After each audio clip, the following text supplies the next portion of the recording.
दुसरा कार्यक्रम आपण आयोजित केलेला आहे, तो म्हणजे व्याख्यानाचा उदारीकरणाची 20 वर्ष आणि मराठी संस्कृती या विषयावरती माननीय कुमार केतकर सर आपलं व्याख्यान देतील, आपली मांडणी करतील. मी माननीय कुमार केतकर सरांना विनंती करतो की त्यांनी व्याख्यानास सुरुवात करावी. या प्रकल्पाचे आयोजक तुकाराम जाधव आणि त्यांची सर्व टीम, म्हणजे टीम जाधव अशा पद्धतीने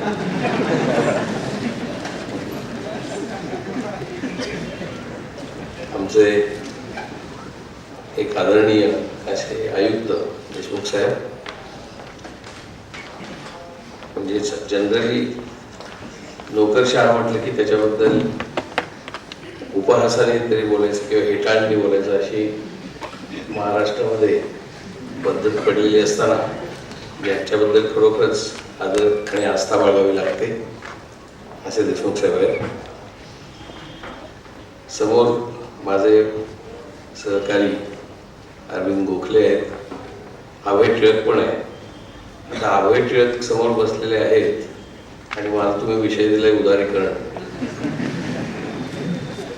चांगलीच अडचणीची बाब आहे. इतरही बरेच अर्थविषयक अभ्यास करणारी माणसं श्रोत्यामध्ये मला दिसतात. मी कोणत्याही लौकिक अर्थाने अर्थशास्त्राचा विद्यार्थी नाही.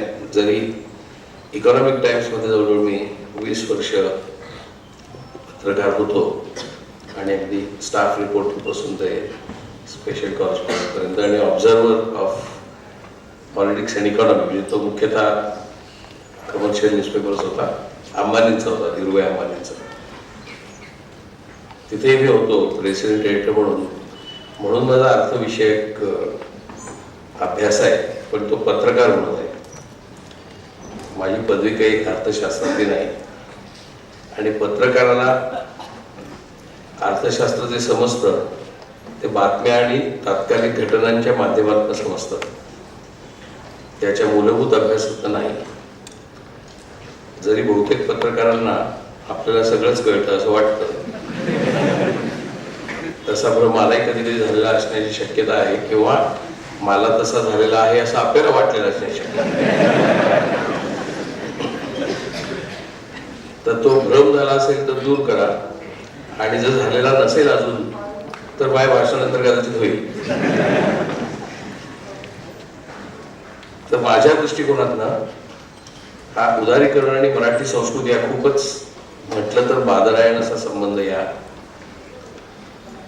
थळ्यामध्ये दिलेला आहे आजच्या भाषणाच्या.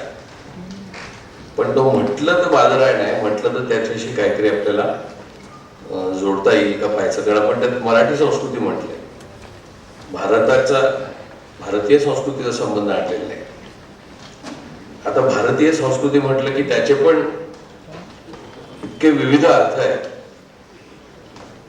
की राष्ट्रीय स्वयंसेवक संघाला अभिप्रेत असलेली भारतीय संस्कृती, साने गुरुजींना अभिप्रेत असलेली भारतीय संस्कृती, गांधीजींना विनोबांना अभिप्रेत असलेली भारतीय संस्कृती, किंवा राहुल सानपुरता यांनी ज्यावेळेला मुलगा ते गंगा लिहिलं त्यावेळेला त्याच्यामधनं त्यांना जाणवलेली भारतीय संस्कृती, किंवा पंडित नेहरूंनी डिस्कवरी ऑफ इंडिया लिहिलं तेव्हा त्याच्यात त्यांना जाणवत असलेली भारतीय संस्कृती. असे भारतीय संस्कृतीचे तर खूपच आविष्कार आहेत.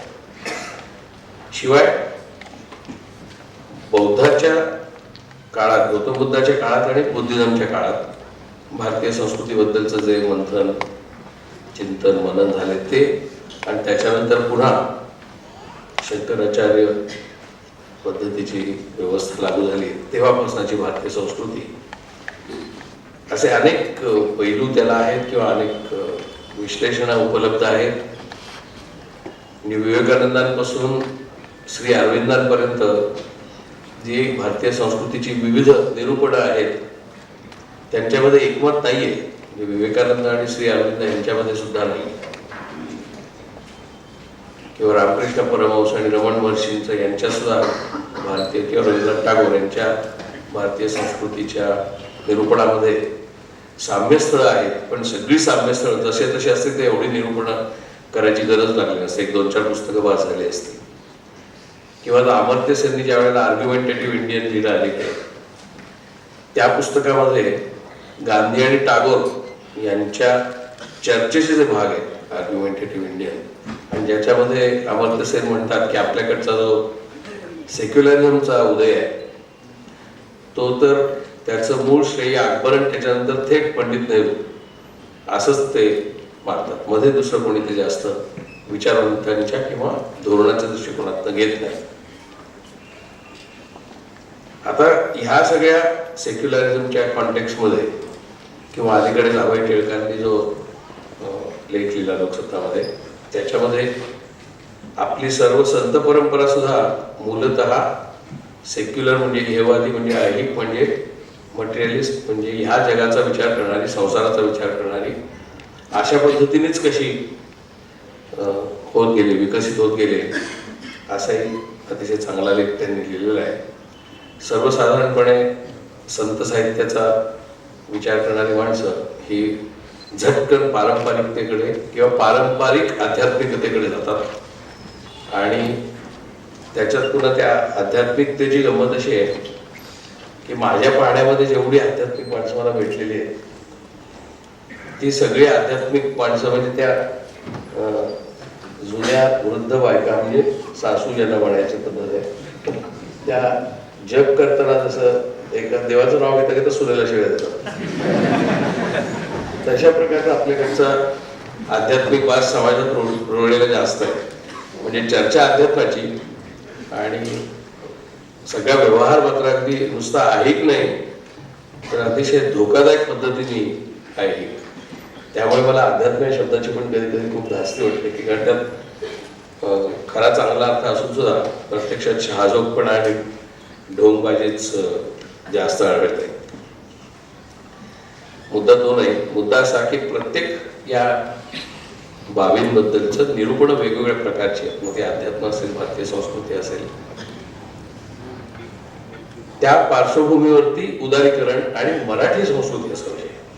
त्यामुळे भारतीय संस्कृती असा नाही, म्हणजे मराठी संस्कृती अशी एक वेगळी उपसंस्कृती भारतीय संस्कृतीमध्ये आहे का मराठी संस्कृती एक स्वायत्त काही प्रमाणात सार्वभौम अशी एक वेगळी संस्कृती असा एक प्रश्न काही लोकांना पडू शकेल.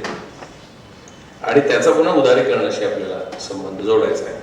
तो कितपत जोडला जातोय माझ्या निवेदनात हे मला ओव्हर माझंच कळेल की आपण किती जोडू शकलो. कारण ज्याला सुसंबद्ध पद्धतीने भाषणाची रचना केली जाते तशी काही मी केलेली नाही, करतही नाही. त्यामुळे हे काही प्रमाणात म्हटलं तर क्लाउड थिंकिंग, मुक्त चिंतन असं म्हणूया, पण त्याच्यापेक्षा मला खरं आवडेल म्हणजे संवादाच्या पातळीवरती हे आपण ठेवूया. माझं जे निवेदन असेल, माझं जे म्हणणं असेल त्याला प्रतिवाद करण्याची शक्यता खूप असू शकते. कारण सर्वसाधारणपणे इकॉनॉमिक टाइम्स किंवा आपल्याकडचे ज्याला बुर्जवा न्यूजपेपर्स असं आपण म्हणू, म्हणजे भांडवली वर्तमानपत्र असं म्हणू, त्यांना अभिप्रेत असलेलं उदारीकरण किंवा त्यांची व्याख्या असलेलं उदारीकरण, डॉक्टर मनमोहन सिंग यांना अभिप्रेत असलेलं उदारीकरण किंवा डॉक्टर मनमोहन सिंगांच्या पठडीतल्या काँग्रेसवाल्यांना मान्य असलेलं उदारीकरण किंवा नरसिंहरावांच्या, आणि उदारीकरणाची व्याख्या सार्वत्रिक जागतिक या सगळ्या एक नाही आहेत. आणि म्हणूनच नुसतं लिबरल म्हणत नाहीत तर अमेरिकेमध्ये न्यू लिबरल म्हणजे आता जगभरच तो शब्द रूढ झालाय म्हणून न्यू लिबरल इकॉनॉमी. आणि म्हणून ज्या वेळेला सीताराम येचुरी किंवा प्रकाश कराड टीका करतात त्यावेळी ते कटाक्षाने लिबरल शब्द वापरत नाहीत, ते the new liberal policies of doctor Manmohan Singh अशी टीका करतात. म्हणजे ते उदारीकरणापेक्षा काही प्रमाणात न्यू लिबरल वेगळे आहे असं मानून ती टीका करतात. त्यांनाही तसं करणं स्वाभाविक आहे, कारण बुद्धदेव भट्टाचार्य जे बंगालचे कम्युनिस्ट मुख्यमंत्री होते त्यांनी काही प्रमाणात लिबरलिझमची म्हणजे उदारीकरणाची आवश्यकता आहे असं म्हटलेलं होतं. त्यामुळे मग आपली टीका कशावर आहे हे ठरवताना त्यांना निओ लिबरल असं मनमोहन सिंग यांच्या धोरणाला म्हणून ते क्रमप्राप्त झालं होतं. खरं म्हणजे बुद्धदेवांनी जी भूमिका मांडली होती तशीच भूमिका त्याच्या अगोदर ज्योती बसूंनी मांडली होती. ज्यावेळेला ज्योती बसूंनी सांगितलं की मला 100% फॉरेन कॅपिटल म्हणजे परकीय भांडवल सुद्धा चालेल विकासासाठी बंगालच्या आलेलं, परंतु प्रत्यक्षात त्यांच्या काळात फारसं आलं नाही. तीच भूमिका बुद्धदेवांनी अधिक स्पष्टपणे नंतरच्या काळात घेतली आणि त्यामुळे त्या पक्षातही उदारीकरण या शब्दाविषयी किंवा या संकल्पनेविषयी, या संज्ञेविषयी मतभेद आहेत. जसं त्या पक्षात मतभेद आहेत तसं ज्यांना आपण ढोबळ अर्थाने एकूण डावे लोक म्हणतो, तिथं मला भयावहच फ्रेज वाटते डावे लोक. कारण डावे लोक म्हणजे इतकी मोठी व्याख्या आहे डावे ही, म्हणजे त्यात सगळे डावे असतात. म्हणजे आता म्हणजे भाजपमध्ये सुद्धा डावे असतात. हो, म्हणजे भाजपला सर्वसाधारणपणे आपण उजवे म्हणतो, तर चर्चा करतात लोक असं म्हणतात की left in the BJP thinks like this, म्हणजे right in the BJP thinks otherwise, अशा पद्धतीने. त्यामुळे बीजेपी मध्ये पण लेफ्ट अँड राईट आहे.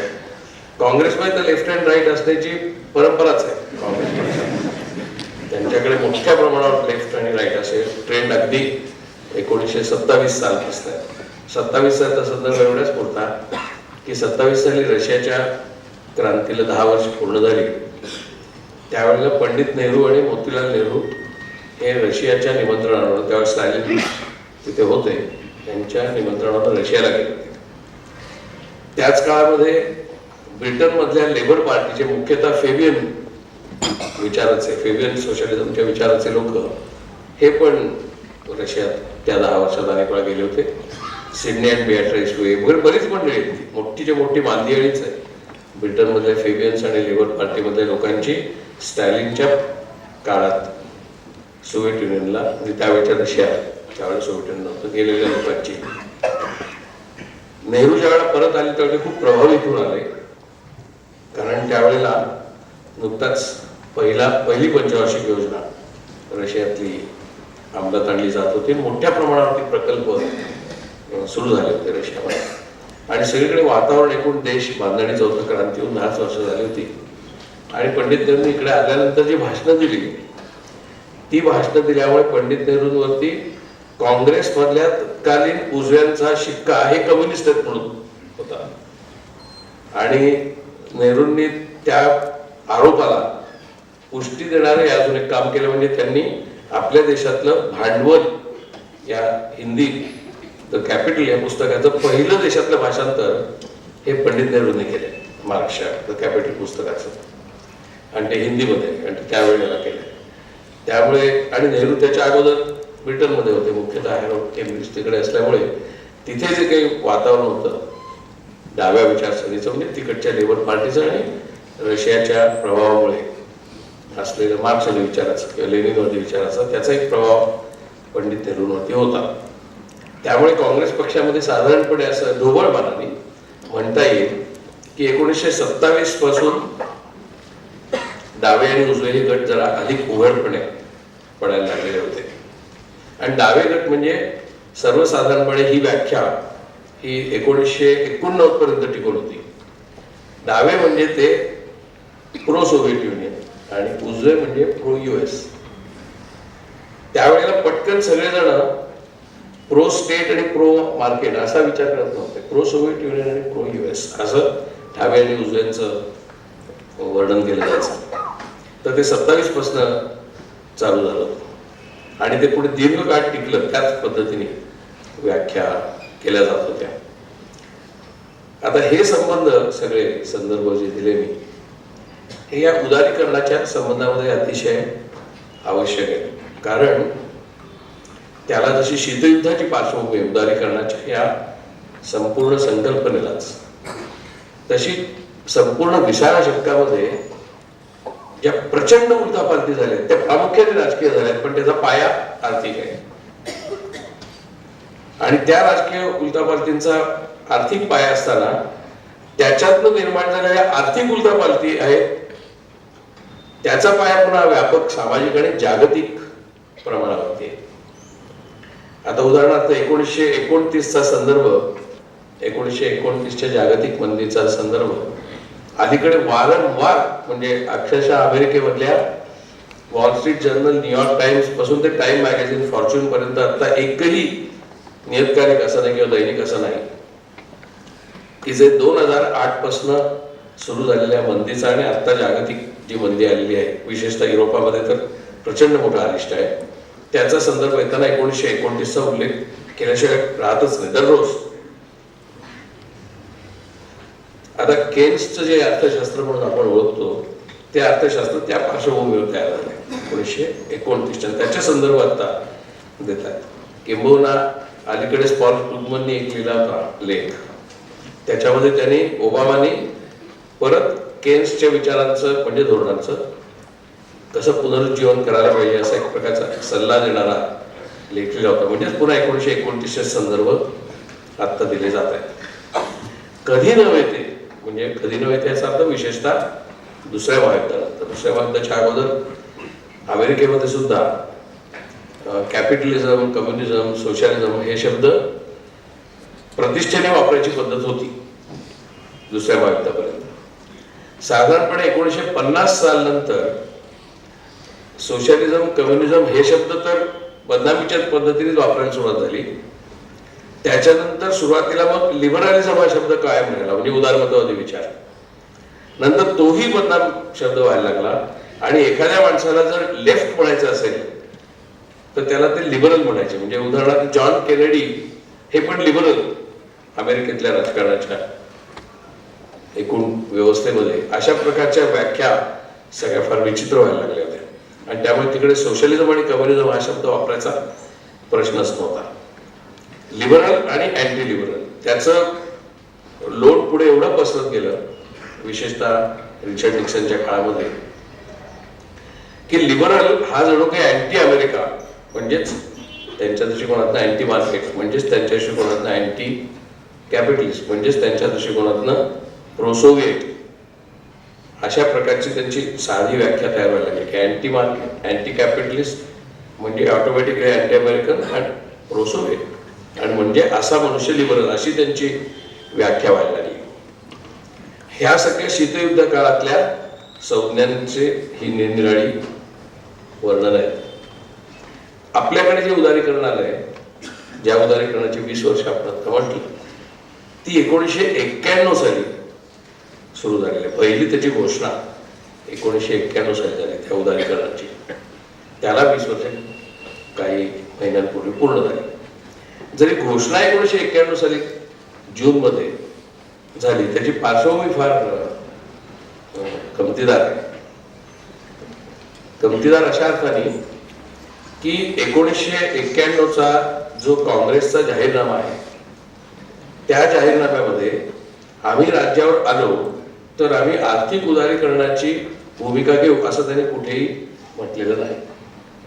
एका शब्दाने पण आर्थिक उदारीकरणाची घोषणा केलेली नाही.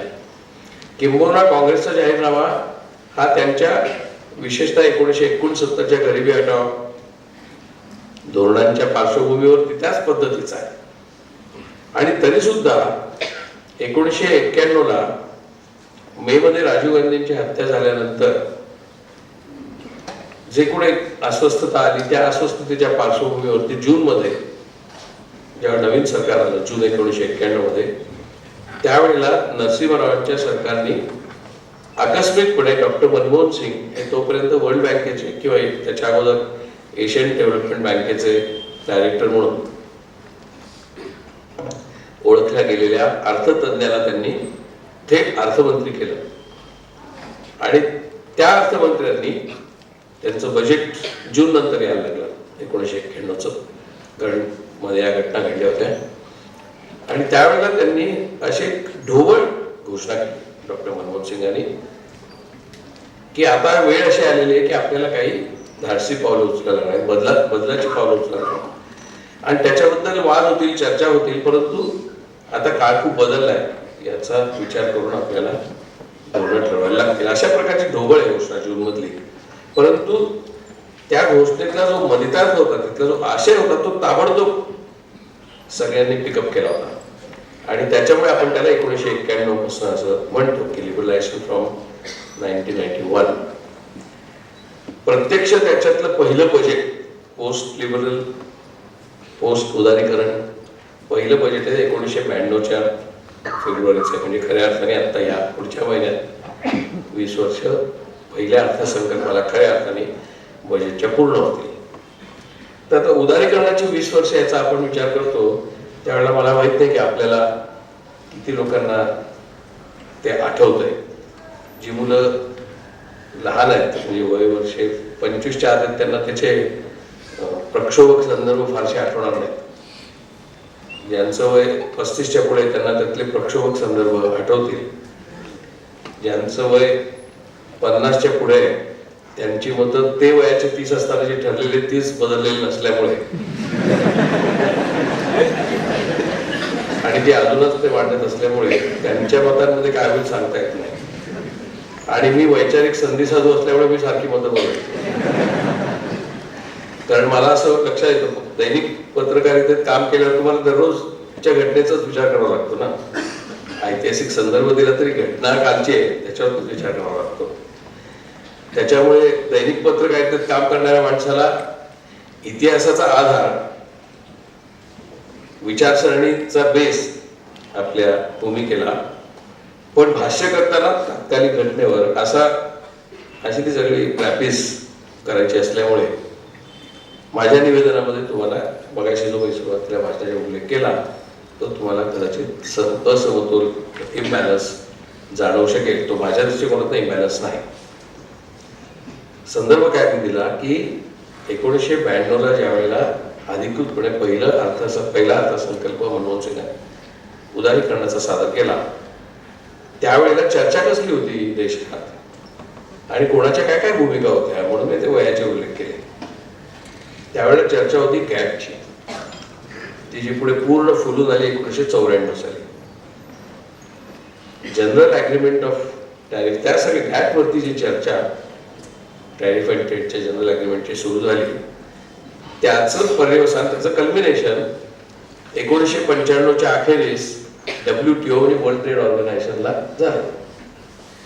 ते ज्यावेळेला झालं त्यावेळेला युरोपामध्ये प्रत्येक देशामध्ये वेगळी करन्सी होती. फ्रान्समध्ये फ्रँक होते, स्वित्झर्लंडमध्ये स्विस फ्रँक होते, फ्रँक, इंग्लंडमध्ये पाऊंड होता तो अजून तसाच आहे पण जर्मनीमध्ये डॉइचमार्क होता, इटालीमध्ये लिरा होता वगैरे. युरोपचं रूपांतर हे नंतरच आहे. पहिल्यांदा WTO झालंय. युरोपियन युनियनची स्थापना जरी अगोदर झाली असली तरी बरोबर 1991 ते 1996 याच काळात युरोपियन युनियन पूर्ण इव्हॉल्व्ह झालंय. तर युरोपियन पार्लमेंट 1965 पासून ते निरनिराळ्या फॉर्म मध्ये इव्हॉल्व्ह होत होते. त्यात सगळे लोक होते नव्हते. 1991ला का एवढं महत्व आहे लिबरलायझेशनला? याचं महत्वाचं सगळ्यात कारण असं आहे की त्या वर्षी 3 घटना घडलेल्या आहेत जगात आणि ज्याचा संस्कार आपल्या उदारीकरणावरती आहे ह्याचा संदर्भ न देता सगळी चर्चा उदारीकरणावरची होते.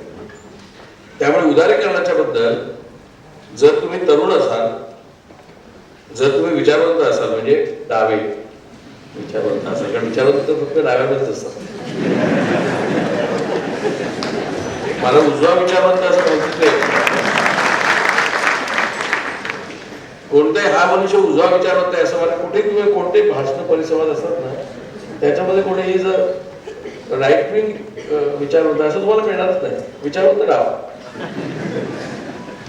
तर त्यामुळे सगळे विचारवंत, सगळे पुढारी, विविध पक्षांचे पुढारी, ते सगळ्या पक्षांचे पुढारी जे होते ते 91 सालपर्यंत ज्या पद्धतीने विचार करत आले होते विशेषतः दुसऱ्या महायुद्धानंतर त्या पद्धतीनेच ते विचार करत राहत असल्यामुळे एकदम त्यावेळेला 1991 साली जागतिक परिस्थिती बदलली. ती कोणती बदलली तर 3 घटना घडल्या. एक म्हणजे सोव्हिएत युनियनच्या डिसइंटिग्रेशनला 1991च्या जानेवारीला सुरुवात झाली आणि 1991च्या 25 डिसेंबरला त्याच वर्षी गोर्बाचेव यांनी जाहीर निवेदन केलं की आता सोव्हिएत युनियन नाही. त्यावेळेला आता जसे television channels, live television channels आहेत तसे नव्हते. त्यावेळेला प्रणय रॉयचा NDTV वरती म्हणजे आपल्याच दूरदर्शनवरती पण NDTV या कंपनीतर्फे प्रणय रॉय वर्ल्ड दिस वीक नावाचा कार्यक्रम सादर करायचा. त्या वर्ल्ड दिस वीक कार्यक्रम ज्यांनी पाहिल्याचं आठवत असेल त्यांना काही प्रसंग त्या दृश्यांमध्ये आठवत असतील जे पुढे फारसे कोणी दाखवले पण नाही. खरं दाखवायला पाहिजे होते. उदारीकरणाची 10 वर्ष पुढे झाली तेव्हा आणि 20 वर्ष पूर्ण झाली, पण ते कोणी दाखवले नाही. गर्वाचेव टेलिव्हिजनवरती येऊन, रशियन टेलिव्हिजनवरती येऊन म्हटले की नाव सोव्हिएट युनियन इज ओव्हर, आणि 15 रिपब्लिक, 15 प्रजासत्ताक त्या सोव्हिएट युनियन मधनं अक्षरशः 25 डिसेंबरच्या रात्री तयार झाली. त्याच्या अगोदरच्या महिन्यामध्ये फुटायला सुरुवात झाली होती, म्हणून commonwealth of some states, independent states अशी तयार झाली होती डिसेंबरमध्ये. त्याच्याही अगोदर जुलैमध्ये ज्या वेळेला गोर्बाचोव यांनाच अटक झाली, त्यांच्याच पक्षातल्या एक्स्ट्रीमिस्टांकडनं म्हणूया किंवा फंडामेंटलिस्टांकडनं म्हणूया, आणि ज्यावेळेला सगळीकडे जगभर असं बोललं जाऊ लागलं की आता काही गोर्बाचोव जिवंत राहणार नाहीत, कारण रशियामध्ये अटक झालेला माणूस परत कधी दिसत नाही. प्रत्यक्षात गोर्बाचोव 3 दिवसांनी परत आले. त्यावेळेला ज्या प्रतिक्रिया दिल्या त्या निर्णया वर्तमानपत्रांनी त्या फार लक्षात घेण्यात आहेत. म्हणजे आपल्याला आता आपण उदारीकरणाची 20 वर्ष, त्याचा स्रोत आहे ना तो त्या 1991 मध्ये आहे. तो स्रोत समजल्याशिवाय आपण आता काय बोलतो, काय वागतो हे कळणार नाही. कारण आपण ज्या वेळेला जी भूमिका घेतो ती बरोबरच असते असं प्रत्येक माणसाला वाटतं, कारण त्याने तो त्यावेळेला घेतलेली भूमिका असते ती बरोबरच आहे आत्ताच्या या कॉन्टेक्स्ट असं तो म्हणतो. पण स्रोत काय होता आणि किती प्रक्षोभक होता याचा संदर्भ फारसा कोणी देत नाही. 1991 ला ज्या वेळेला प्रणयवाच्या त्या दृश्यांमध्ये आपल्याला दिसलं की क्रेमलिनवरचा कम्युनिस्ट झेंडा रशियाच्या मॉस्कोच्या रस्त्यावरती आलेल्या हजारो तरुणांनी, त्या तरुणांचा माहोल बऱ्याच अंशी रामलीला ग्राउंडवरचा जो माहोल होता तसा होता. त्यांनी तो लाल झेंडा काढला, पायाखाली तुडवला. हे सगळं दृश्य आहे तिथे, पायाखाली तुडवला आणि काहींनी दुसरा रशियाचा निळे पांढरे रंग असलेला झेंडा वर फडकावला. त्याच वेळेला काही दृश्य युक्रेन मधली, काही दृश्य बायलोरशियातली दाखवली गेली, काही दृश्य जॉर्जियातली दाखवली गेली, आणि 15 प्रजासत्ताकांमधनं 15 झेंडे असे दाखवले गेले. आणि कोणत्या प्रजासत्ताकात काय चाललंय हेच कोणाला, जगात कोणाला कळत नव्हतं. ही घटना डिसेंबर 25 ची जरी असली तरी त्याची सुरुवात जानेवारी 1991 ची, म्हणजे ते पूर्ण 10 महिने ते चालू होतं. जानेवारी 1991 मध्ये अगदी निश्चित तारीख त्याची 17 जानेवारी 1991 ला त्यावेळेचे जॉर्ज बुश, म्हणजे सिनियर जॉर्ज बुश यांनी घोषणा केली की आमचे हवाई दल आमचं इराकवरती बॉम्बिंग करायला निघाले, अशी घोषणा केली. सगळीकडे बातम्या इराकवरती बॉम्बिंग सुरू झाल्यात. आपल्याकडे हे प्रायव्हेट चॅनल नव्हते, BBC, CNN काही नव्हते त्यावेळेला. त्यावेळेला फक्त काही 5 स्टार हॉटेल्सना BBC आणि CNN घ्यायची परवानगी होती, पण बाकी कुठे नव्हते चॅनल. आणि त्यावेळेला पहिल्यांदा जगामध्ये लाईव्ह वॉर दाखवण्याची पद्धत सुरू झाली. त्यामुळे जेव्हा निघाली विमानं अमेरिकेत इराकवरती हल्ला करायला, तेव्हा तिथपासून BBC आणि CNN आंतरराष्ट्रीय पातळीवरती, कारण BBC आणि CNN 2च चॅनल त्यावेळेला जागतिक होते, या दोघांनी प्रत्यक्ष ते दाखवायला सुरुवात केली. आणि नंतर ते इराकवरती बॉम्बिंग करत होते.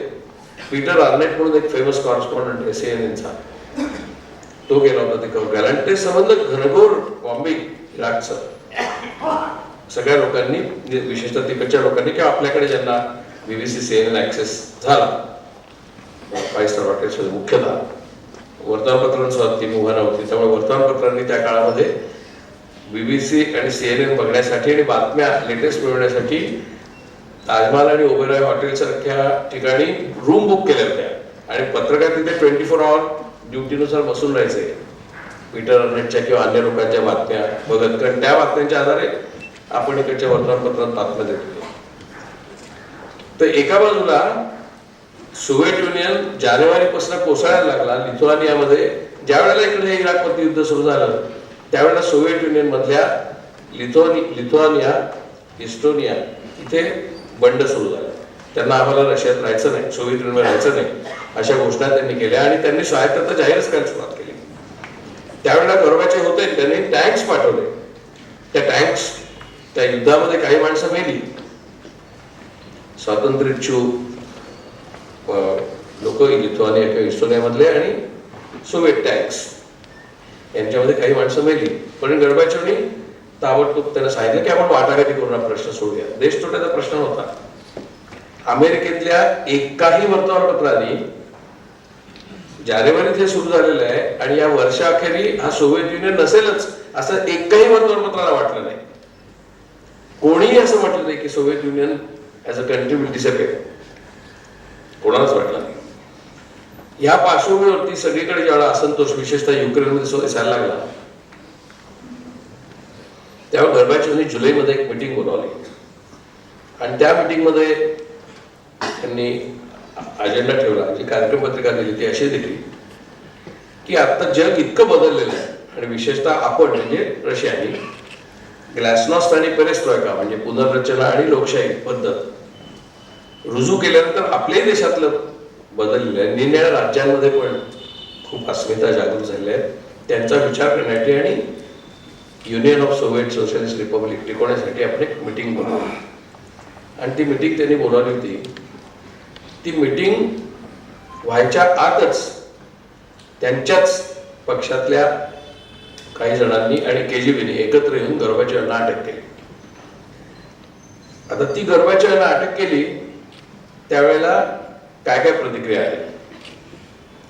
हेनरी किसिंजरांनी एक लेख लिहिला वॉल स्ट्रीट जर्नल का न्यूयॉर्क टाइम्स कुठेतरी की बघितलं हे ग्लासनॉस्ट आणि पेरेस्ट्रॉयका म्हणजे लोकशाहीकरण आणि आर्थिक पुनर्रचना हे सगळं वरवरच होतं. गर्बाचोव्हना काही सिरियसली करायचं नव्हतं. रशियात ते येणं शक्य नाही. रशियाला लोकशाहीची परंपरा नाही आणि 1917 साली क्रांती झाल्यापासून ते आतापर्यंत कुठे काय तिथे लोकशाहीकरण आणि हे होतं. जरी लोकशाहीकरण असलं तरी त्या अंतर्गत सगळं control military police red army police यांचाच होता, केजीबी यांचाच होता. त्यामुळे त्याच्यावरती ज्या भोळ्या भाबड्या लोकांनी विश्वास ठेवला गर्बाचोव्हावरती आणि रशिया आता लोकशाहीच्या दिशेने चाललाय असं म्हटलं ते किती मूर्ख सिद्ध झालंय. गर्बाचोव्हाला अटक झाली आणि आतापर्यंत जशी अटक झालेली माणसं त्यांची गती त्यांनी असं म्हटलं नाही का ठार मारतील, त्यांची जी गती झाली तीच गर्बाचोव्हाची पण होणार. त्यामुळे आता Gorbachev era is over, glasnost is over, perestroika is over असं किसिंजर आहेत अमेरिकेतले न्यू लिबरल राईट विंग.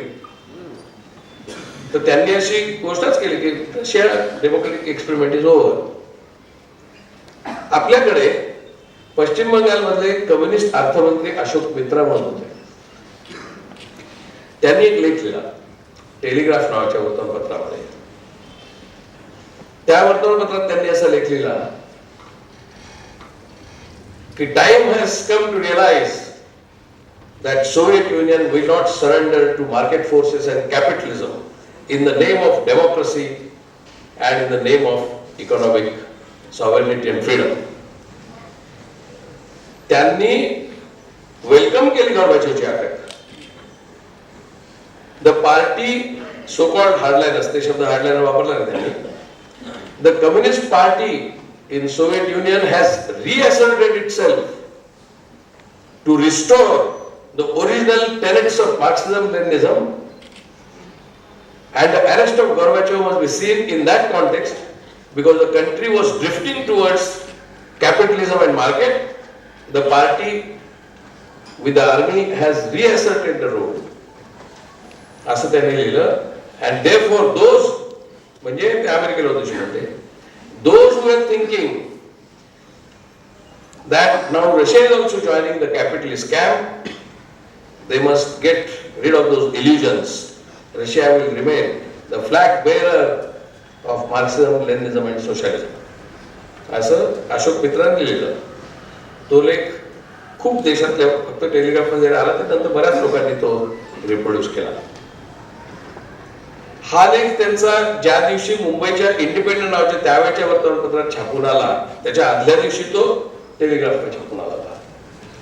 ज्या दिवशी टेलिग्राफ मधला तो लेख इंडिपेंडंट मध्ये म्हणजे आपल्या महाराष्ट्रात आपल्याला वाचायला मिळाला त्याच दिवशी संध्याकाळी म्हणजे पेपर सकाळी आलेला आहे त्याच दिवशी संध्याकाळी गर्बाचोव्हाची सुटका झाली. त्यामुळे गर्बाचोव्ह यांची सुटका झाली त्यांची गती जशी व्हायची होती हेनरी किसिंजरला अभिप्रेत तशी पण झाली नाही. म्हणजे हेनरी किसिंजरलाही अंदाज आला नव्हता आणि अशोक मित्रांनाही अंदाज आला नव्हता. कारण गॉर्बॅचोव्ह बाहेर आल्यानंतर त्यांनी ताबडतोब पार्लमेंटची मीटिंग म्हणजे पार्लमेंट भरवलं आणि त्या पार्लमेंटमध्ये बोरिस येल्त्सिन आणि गॉर्बॅचोव्ह यांच्यामध्ये जी चर्चा झाली, वाद झाले, मतभेद झाले, त्या मतभेदाच्या पार्श्वभूमीवरती त्याच्यानंतर काही महिन्यांनी येल्त्सिन यांच्या मार्गदर्शनानुसार गॉर्बॅचोव्ह यांनी Communist Party of Soviet Union ही आम्ही बॅन करण्याचा प्रस्ताव मांडत आहे असं म्हटलं. म्हणजे रशियाच्या अध्यक्षांनी गॉर्बॅचोव्ह यांनी Communist Party of Soviet union ban करण्याचा प्रस्ताव मी मांडत आहे असं सांगितलं. तो प्रस्ताव लगेच त्यांनी हे केला नाही, कारण पक्षाचे पण लोक होतेच आणि तो लोकसभेसमोर त्यांच्या ठराव आला. ही घटना ऑगस्ट मधली आहे. त्याच्यानंतर 4 महिन्यांनी पार्टी गेली, देशही गेला. 1991च्या डिसेंबरमध्ये पार्टी गेली, देशही गेला. तो देश त्या पद्धतीने गेल्यानंतर तिथे आता नवीन धोरण कसं ठरवणार? 1991च्या 25 डिसेंबरला देश गेल्यानंतर तिथे येल्त्सिन आले. आता काय इकॉनॉमिक धोरण काय? त्यांच्याकडे प्रश्न असा होता की त्यांच्याकडे प्रायव्हेट प्रॉपर्टी आपण ज्या अर्थाने समजतो, म्हणजे इथे बाहेर पानाचा ठेला आहे, त्या शेजारी एक वर्तमानपत्र विकणारा साधा विक्रेता आहे, त्याचंही दुकान आहे, पुस्तकाचं दुकान आहे, मोठं दुकान आहे, डेअरी आहे, त्याच्यापेक्षा मोठं दुकान आहे, मोठं स्टॉल आहे. आता मी तर मॉल्सकडे जातच नाही. असे निरनिराळे व्यवसाय, उसाचं गुऱ्हाळ आहे. अशा प्रकारची प्रायव्हेट ट्रेड सुद्धा तिकडे जवळजवळ कुठेही नव्हते. कारण प्रायव्हेट ट्रेड ही संकल्पना सोव्हिएत युनियनमध्ये रुजलेली नव्हती. मला स्वतःला मी 1986-87 झाली त्यावेळेला रशियाला गेलो. त्यावेळेचा एक अनुभव सांगतो, म्हणजे तुम्हाला कल्पना आहे. त्यावेळेला मी त्यांच्या अतिशय जगप्रसिद्ध मार्क्स एंगल्स लायब्ररी आहे मॉस्कोमध्ये, त्या लायब्ररीत गेलो. त्या लायब्ररीमध्ये 8 मजले. त्या 8 मजल्यांमध्ये एका मजल्यावर 6व्या किंवा 7व्या मजल्यावरती सगळी फॉरेन जर्नल्स येतात, म्हणजे टाइम्स ऑफ इंडिया, टाइम वगैरे सगळे अमेरिकेतले किंवा भारतातले. त्याच्यानंतर 6व्या एका मजल्यावरती फक्त इंग्रजी वैचारिक पुस्तकं, आर्थिक पुस्तकं तिकडे मिळतात. बाकी बहुतेकशी सगळे रशियन आहे. परंतु इंग्लिश जर्नल्स पण सोव्हिएत युनियनच्या बाजूची किंवा मार्क्सिमच्या बाजूची ही मात्र ह्या पहिल्या 4-5 मजल्यांवरती असतात. त्यावेळेला चायनाचा त्यांचा पूर्ण मतभेद असल्यामुळे चायनावर येणार सगळं 8व्या मजल्यावर. तर मी तिकडे गेलो, मला काहीच रशियन भाषा येत नसल्यामुळे त्यांना विचारलं. मला म्हटलं इंग्रजी कुठे वाचायला मिळेल? भारतातले पेपर काय आले असेल? मी जवळजवळ 1.5-2 महिने बाहेर होतो. म्हटलं आम्हाला भारतात काय छापून येते? इंटरनेट नाही, मोबाईल फोन नाही, फॅक्स नाही. तर म्हटलं मला 86-87ची गोष्ट आहे. तर म्हटलं मला वाचायचे भारतातले पेपर किंवा इव्हन म्हटलं इंग्लिश पेपर, लंडन टाइम्स वगैरे जर मिळाल तर मला कुठे मिळेल? लायब्ररी म्हणून. ते म्हटले नाही, तसे मिळणार नाही तुम्हाला, तर तो 7व्या मजल्यावर आहे. म्हटलं मी तिकडे जातो, मला फक्त कसं जायचं सांगा. नाही, तुम्हाला जाताच येणार नाही. ते म्हटलं का? तर ते म्हटले नाही, त्याच्यासाठी स्पेशल परमिशन लागते. तर म्हटलं कोणाची परमिशन लागते? तर ते म्हटले लायब्ररीची परमिशन लागते. मी लायब्ररीला भेटलो. त्याला म्हटलं की मला तिकडे जायचं का, मी भारतात आलोय, मला पाहिलंच नाही इंग्रजी किंवा वाचलेलं नाही वर्तमानपत्र, मी पत्रकार आहे, त्यामुळे इकॉनॉमिक टाइम्स जातो, इकॉनॉमिक टाइम्स तर्फेच गेलो होतो. तर मला म्हटलं वाचायचं आहे. तर म्हटले तुम्हाला कोणाचं तरी हे आणायला लागेल, सर्टिफिकेट एंडोर्सिंग युअर कॅरेक्टर, किंवा तुम्ही त्याचा मिसयूज करणार नाही.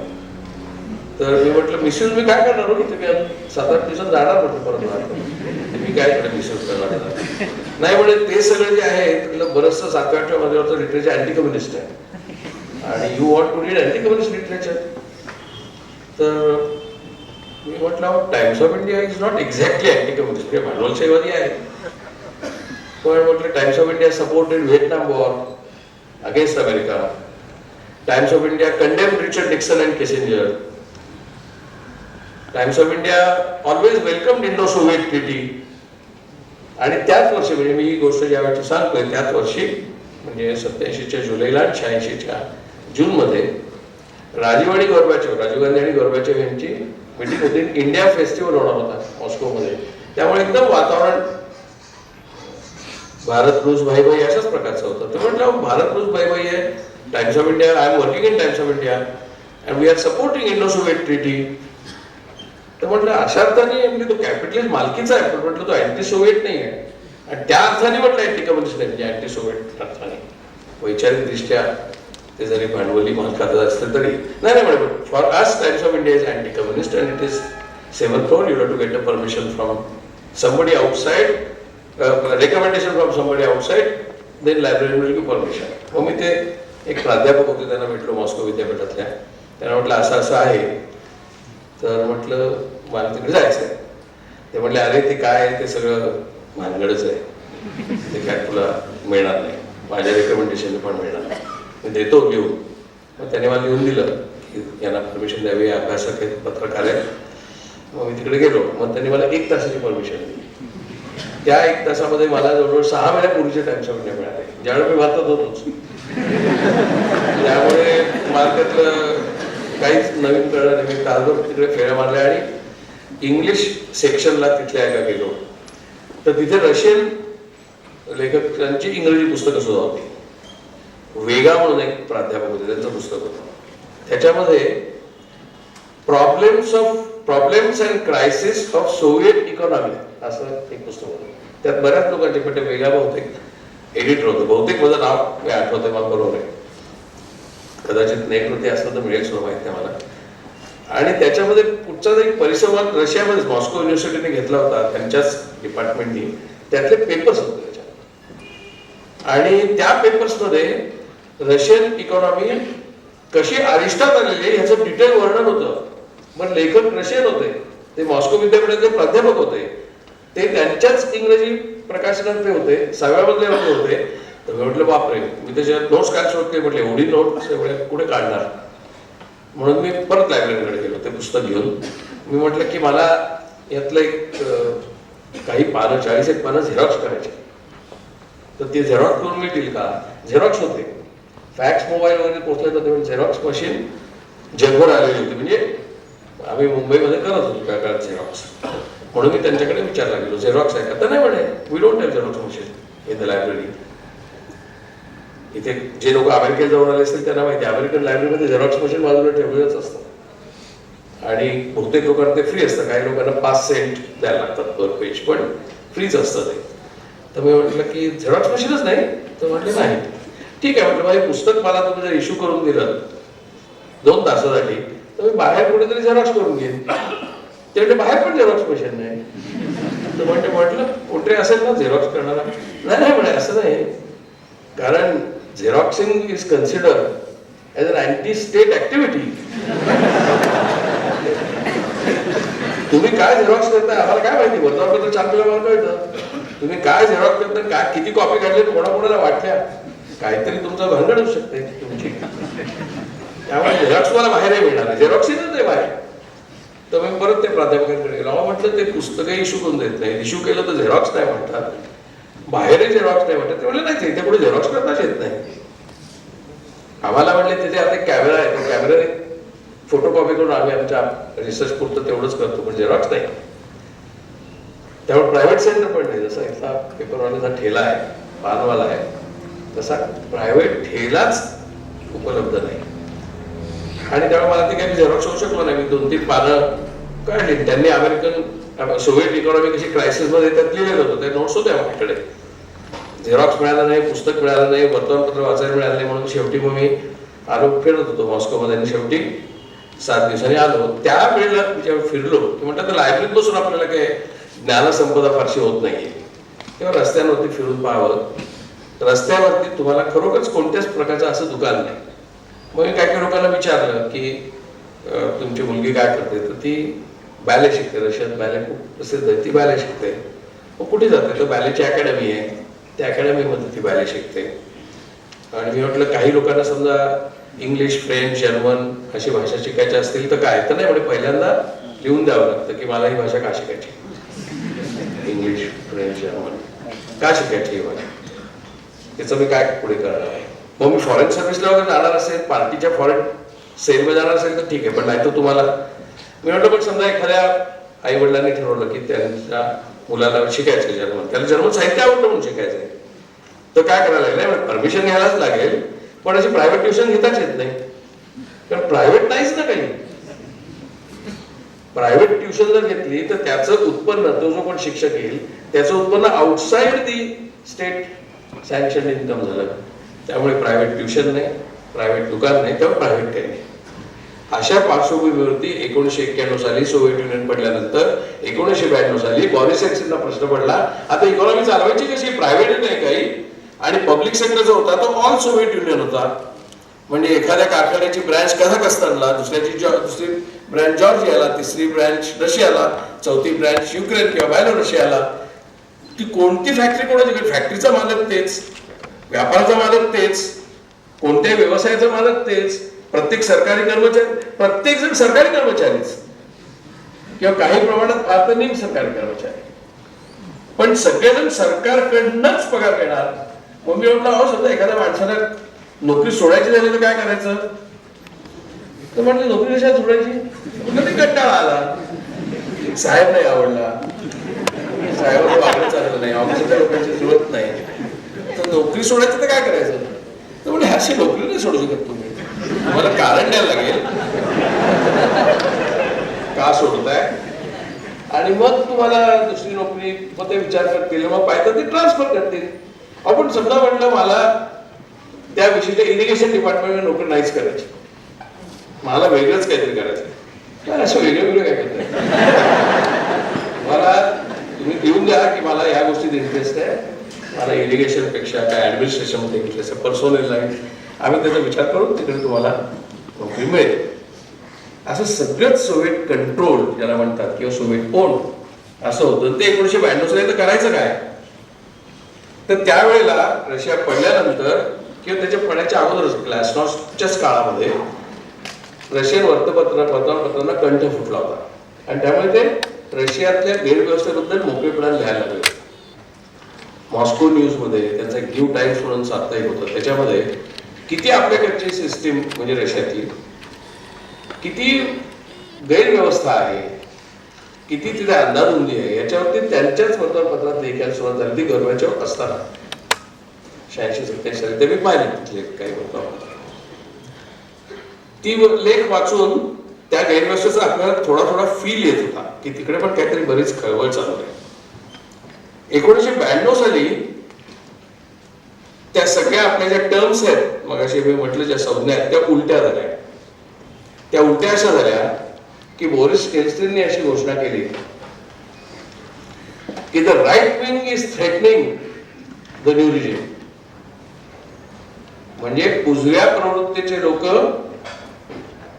देशाला धोका निर्माण करतायत. आम्ही बोरिस येल्त्सिनला उजवे म्हणत होतो, ते कम्युनिस्ट पार्टीला उजवे म्हणत होते. कम्युनिस्ट पार्टी ह्या उजव्या प्रवृत्तीच्या विचारांच्या प्रभावाखाली असलेल्या लोकांनी या स्वतंत्र रशियाच्या विरोधात टीका सुरू केलेली आहे. असं उजव्या प्रवृत्तीवर म्हणजे कम्युनिस्टांवर, कम्युनिस्टांना उजव्या म्हणायला सुरुवात झाली. आणि जे लिबरल होते, म्हणजे भांडवलशाही आली पाहिजे, मार्केट आणलं पाहिजे, हे कम्प्लीट सोव्हिएट कंट्रोल गेला पाहिजे असं म्हणणारे जे लोक होते ते डावे मानले गेले. त्यामुळे राईट अँड लेफ्टचे एक्झॅक्टली उलटे अर्थ झाले रशियामध्ये. त्यावेळेला त्यांच्याकडे लेखायला सुरुवात झाली. त्याच्या वेळेला एका लेखात म्हटलं होतं की liberalisation doesn't mean liberating the economy from the shackles of the state, but liberalisation also means changing the terms from the shackles of certain ideological frame. त्यामुळे liberalization also meant liberalization from straight-jacketed system of thinking. इथपर्यंत ऐकल्यानंतर इथे जमल्यांना काहींना वाटेल इतकं पूर्ण anti communist झालेलं. मी anti कम्युनिस्टचा प्रश्न नाही, मी आता तुम्हाला उदारीकरणानंतरची 20 वर्ष हा विषय आहे, तो धागा मी सोडलेला नाही. हे उदारीकरणाची ही व्याख्या बदलायला सुरुवात झाली, ती आपल्या देशात नाही. ती व्याख्या बदलायला सुरुवात झाली ती ईस्टर्न ब्लॉकमध्ये, मुख्यतः सोव्हिएट युनियनमध्ये.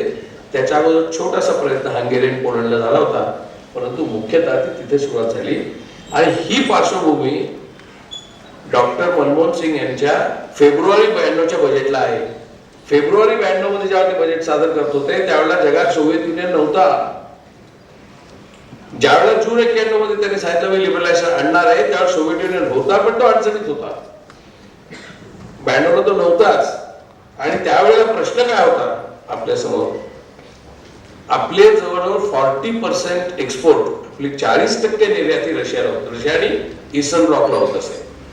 बरं, आपली रशिया आणि ईस्टर्न ब्लॉकला होणारी निर्याती आपल्याला प्रचंड किफायतशीर होती, कारण आपण त्यांना अनेक जीवनावश्यक गोष्टी पुरवायचो. म्हणजे आपण त्यांना कापड पुरवायचो, आपण त्यांना चहा पुरवायचो, आपण त्यांना टूथपेस्ट पुरवायचो. अशा दैनंदिन जीवनाच्या गोष्टी आपण त्यांना निर्यात करायचो. त्याच्या बदल्यात ते आपल्याला कॅलिशनोकोव्ह मशीन गन्स, काही टँक्स, काही बुलेट्स असे द्यायचे. तर आपल्याला खूपच किफायतशीर व्यवहार होता की आपल्याला हार्डवेअर आणि रेग्युलर मिलिटरी इक्विपमेंट मिळत होतं रशियाकडनं, आणि आपण त्याच्या बदल्यात ज्या वस्तू देत होतो अगदी साध्या देत होतो त्यांना. आता प्रश्न असा झाला की रशिया मोकळा झाल्यानंतर आणि ते सगळे 15 राज्य निर्माण झाल्यानंतर त्या राज्यांनी, त्या 15 राज्यांनी सांगितलं की now old trade bindings are not there on us. Now all of us, म्हणजे ते 15 राज्य will deal in hard currency. Hard currency म्हणजे dollar. Will deal in hard currency. Dollar मध्ये पैसे मोजा, कॅलिशनोकोव्ह घ्यायचे डॉलर मध्ये मोजा, तुमचा चहा घ्यायचा तो आम्ही पण त्याच पद्धतीने घेऊ. आता एक खरं असं होतं की आपल्याला फायदा होता, आणि त्यामुळे रुपी रुबल ट्रेड मध्ये इम्बॅलन्स अशी त्या काळात प्रचंड चर्चा होती, रुपी रुबल ट्रेड मधल्या इम्बॅलन्सची. आणि त्या रुपी रुबल ट्रेड मध्ये अनेक ठिकाणी आपल्याला फायदा होता, काही ठिकाणी रशियाला फायदा होता. तो रुपी रुबल ट्रेडच कोसळला, आपल्या 40% एक्सपोर्टच कोसळला. डॉक्टर मनमोहन सिंग यांनी बजेटमध्ये सांगितलं की there are some critics who are condemning my budget on giving concessions to Europe and America on hard currency exports and imports, but they don't realize that now there is very little in the world left which governs without hard currency. Everybody is following dollar. आणि त्याची कारणं दोन होती. एक Soviet union पडला होता, आणि त्याच वेळेला जॉर्ज बुश यांनी इराकचं युद्ध जिंकलं होतं. इराकचं युद्ध जिंकलेलं होतं.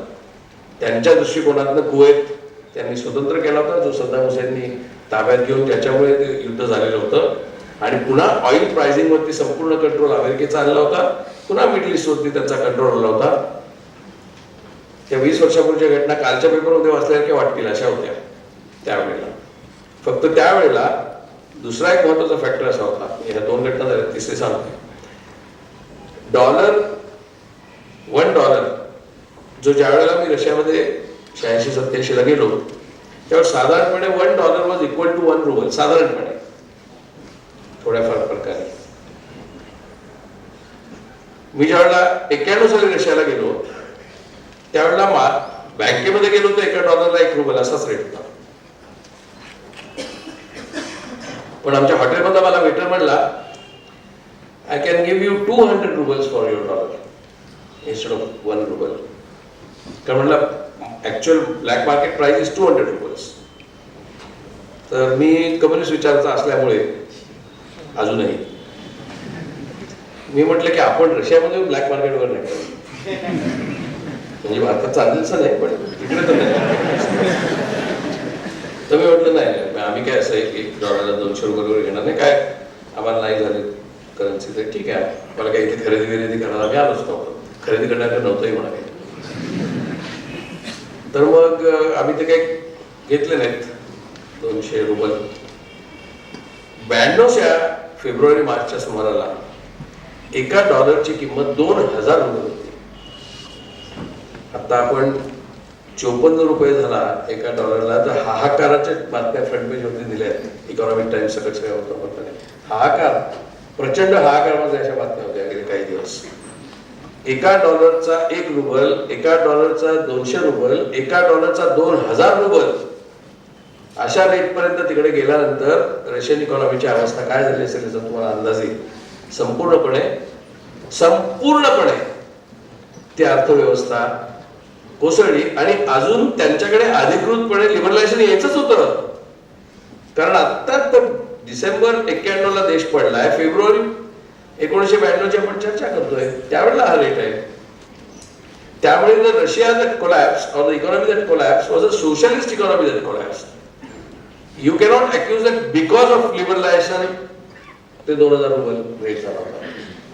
ते जुनं स्ट्रक्चर कोसळल्यामुळे तो झाला होता, कारण सगळे दरबंदच सुटलेले होते. त्यामुळे लिबरलायझेशन आल्यामुळे हे झालं, अशा प्रकारचा उलटा अर्थ त्याचा नाव चालणार नाही.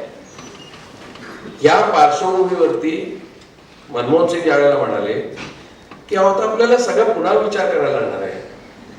आणि त्यावेळेला ते तसे बऱ्याच अंशी नॉन पॉलिटिकल असलेले ग्रहस्थ मानले जात असल्यामुळे त्यांनी त्याला जास्त पॉलिटिकल टोन दिला नाही. त्याने कुठेही अँटी सोव्हिएट विधान केलं नाही, कुठेही अँटी सोशलिस्ट विधान केलं नाही, कुठेही अँटी कम्युनिस्ट विधान केलं नाही.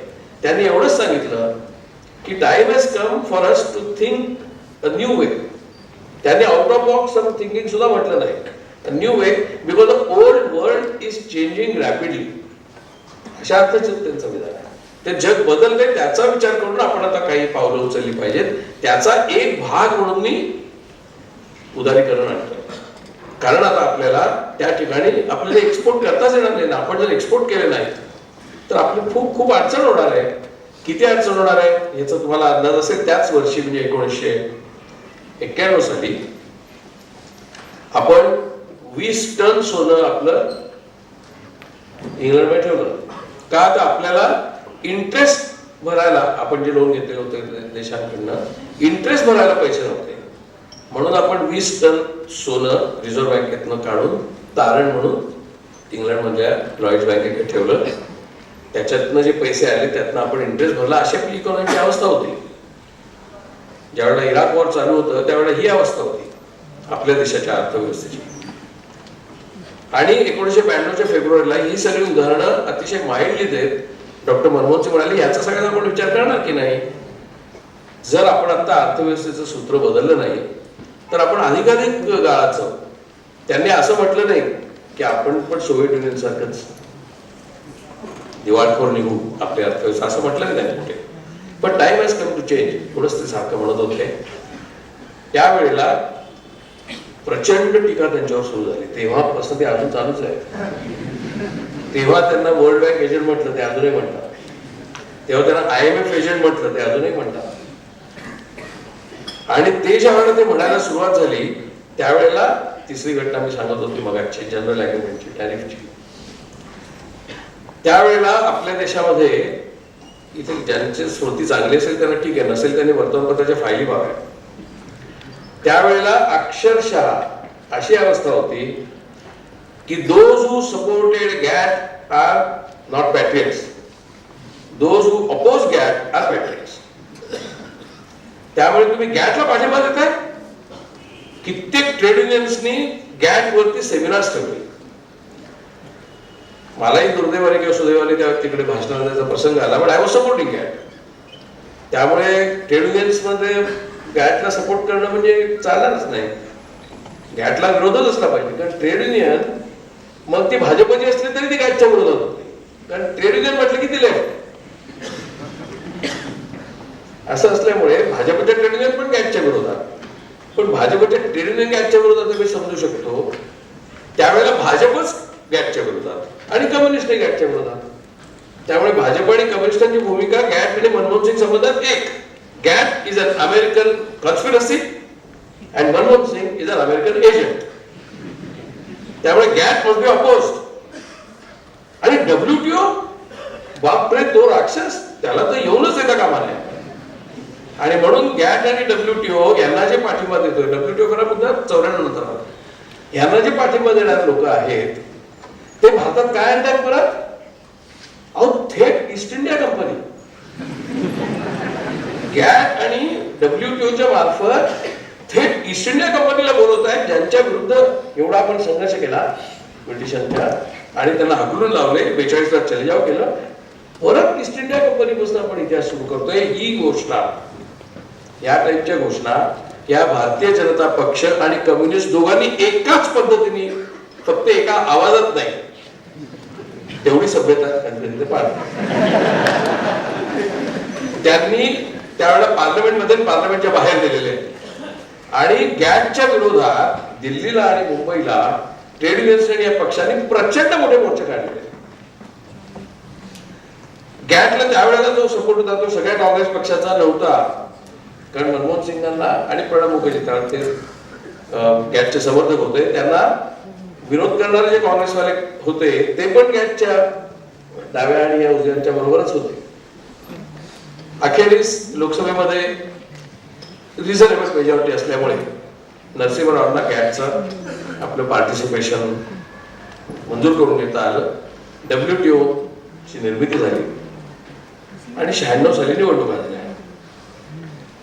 त्यावेळेस सगळ्या वर्तमानपत्रांनी एक सूर लावला होता की liberalisation has brought havoc in the country, GATT has brought havoc in the country, now World Bank is ruling the country. असा सगळं प्रचंड मोठा प्रचार असल्यामुळे the people will show to the government that we people are oppose to उदारीकरण. आणि लोकांनी खरोखरच नरसिंहराव मनमोहनसिंग सरकार पाडलं 96 मध्ये. त्यामुळे उदारीकरणाला सर्वसामान्य जनतेचा विरोध होता, WTO ला विरोध होता, गॅटला विरोध होता, मनमोहन सिंगांना विरोध होता, नरसिंहरावांना विरोध होता, अमेरिकेला विरोध होता, मार्केटला विरोध होता, रशियाला पाठिंबा होता पण रशियाच नव्हता. असं 1996 साली सरकार पडल्यानंतर 96 साली पहिले 13 दिवसाचं वाजपेयींचं सरकार सोडलं तर त्याच्यानंतर जे सरकार आलं त्या सरकारमध्ये थर्ड फ्रंटचे पंतप्रधान देवेगौडा झाले.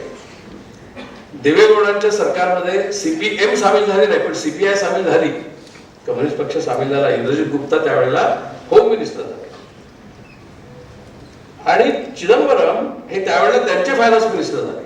मनमोहन सिंग गेल्यानंतर चिदंबरम, ज्यांना आता काढून टाका म्हणून दोघांचा दोष आहे, CPM आणि भाजप, ते चिदंबरम थर्ड फ्रंटचे इंद्रजित गुप्तांचे सहकारी कॅबिनेट सहकारी म्हणून फायनान्स मिनिस्टर झाले 1996 साली. आणि कम्युनिस्ट पक्ष आणि थर्ड फ्रंट याच्यात काँग्रेसवाले ईस्ट इंडिया कंपनीचे एजंट कोणी नव्हते, देवेगौडा नाही कारण ते तर लोहियावादी. त्यामुळे त्यावेळेच्या सरकारमध्ये अधिकृतपणे अमेरिकेचा, वर्ल्ड बँकेचा, ईस्ट इंडिया कंपनीचा, गॅटचा, WTOचा कोणी एजंट नव्हता.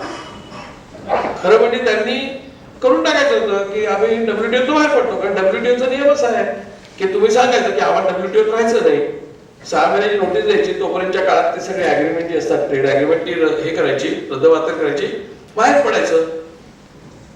मे 1996 ला हे सरकार आलं देवेगौडांचं. ते 97च्या पर्यंत त्यांचं आणि नंतर आके गुजरातचं सरकार होतं थर्ड फ्रंटचं, ज्यात कम्युनिस्ट होते आणि त्यात डावे काँग्रेसवाले होते जुने. उदाहरणार्थ आके गुजरात नंतर पंतप्रधान झाले ते डावे काँग्रेसवाले. यांच्यापैकी कोणीही WTO बाहेर पडायची घोषणा केली नाही, कोणीही गॅट बद्दल काय बोललं नाही. मनमोहन सिंगांनी उलट the pragmatic policies of economic budget making will continue असं सांगितलं. म्हणजे इफेक्टिव्हली त्यांनी मनमोहन सिंगांचीच पॉलिसी चालू ठेवली चिदंबरम यांनी 1996.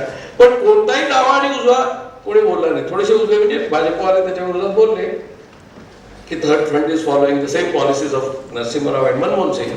त्यामुळे त्यांनी ईस्ट इंडिया कंपनीचा दोषा चालू ठेवला, कारण त्यावेळेस सीताराम केसरींच्या मदतीने काँग्रेसच्या पक्षाचा त्या थर्ड फ्रंटला पाठिंबा होता जरी ते सरकारमध्ये नव्हते. असं सगळं झालेलं असताना ते सरकार पडलं काँग्रेस पाठिंबा गेल्यावर आणि 98 सालाला निवडणुका झाल्या, वाजपेयी सरकार आलं. म्हणजे काळ कितीचा आहे, 95 साली WTO गॅट, 96 साली सरकार गेलं, 97 साली थर्ड फ्रंट फुल कमांडमध्ये आहे, 98 साली भाजपचं सरकार आलं. 4 वर्ष पण नाहीत पूर्वी 4 वर्ष पण झाली नाही.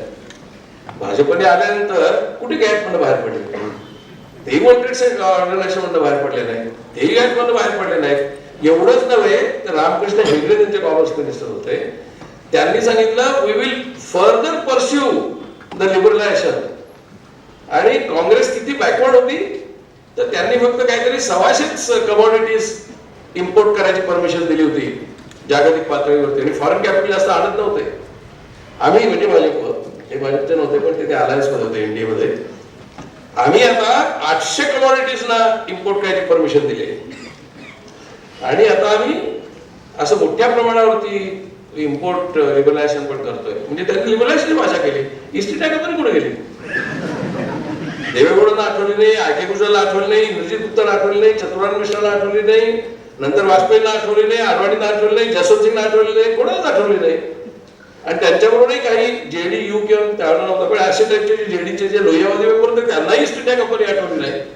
आणि 98 सालनंतर त्यांचं सरकार पडलं एका मताने आणि पुन्हा 99 साली निवडून आले ते परत.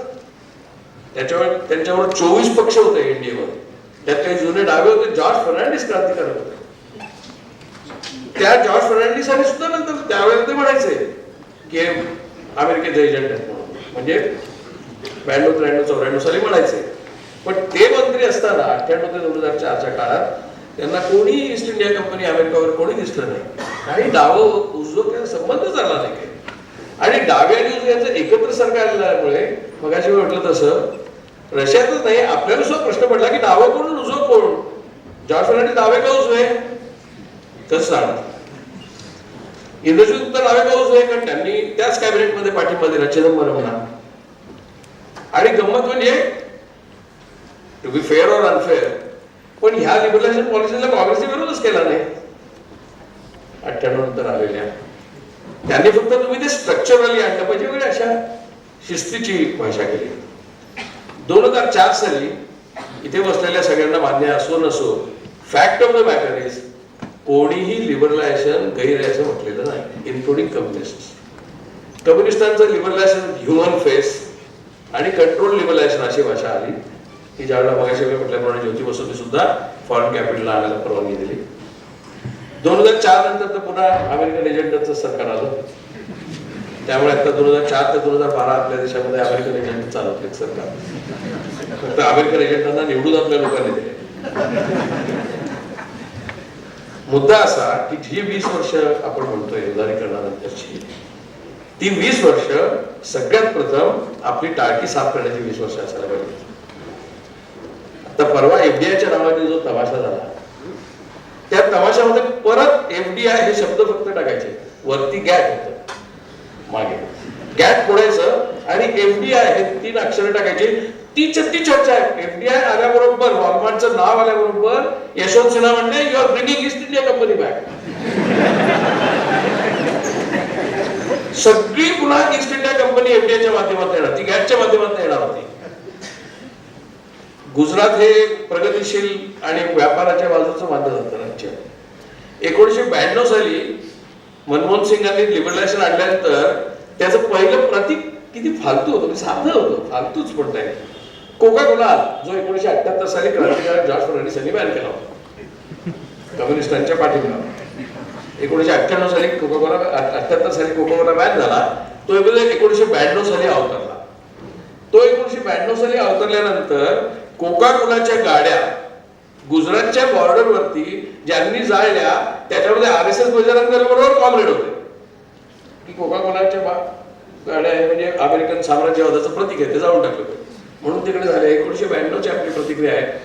परवा एफडीआयच्या वेळेला तुम्हाला आठवत असेल, तर परवाच आहे, फारसं नाही, उमा भारतींपासून ते सुषमा स्वराज पर्यंत सगळ्यांनी असं सांगितलं की एफडीआय जर आणला आणि जर खरोखरच इथे आले मॉल्स मोठाले वॉलमार्ट सारखे, तर आम्ही ते जाऊन टाकू. 2011 1991 20 वर्षाची उदाहरण.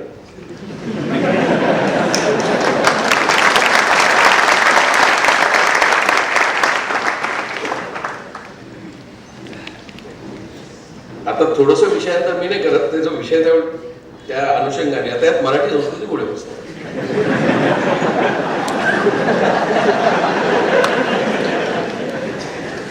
कारण असं की मराठी संस्कृतीच्या नावाने गर्जना करणारे जे 2-4 पक्ष आपल्याकडे आहेत, त्यांची या संबंधात काय भूमिका मला आजपर्यंत कळलेलं नाही.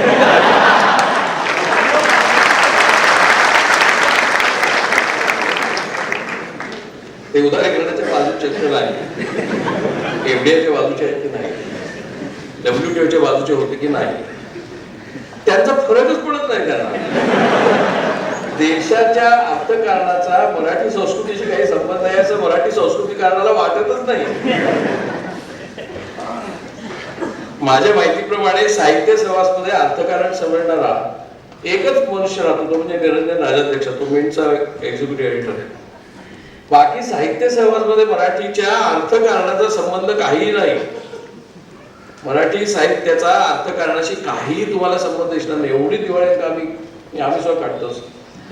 एवढं आर्थिक उलथापालथ झाली गेल्या 20 वर्षामध्ये किंवा त्याच्या अगोदरही. अहो ही उलथापालथ सोडा, त्या उलथापालथीत माणसं तरी फार मेली नाही. संयुक्त महाराष्ट्र चळवळीमध्ये 105 किंवा 106 माणसं मेली.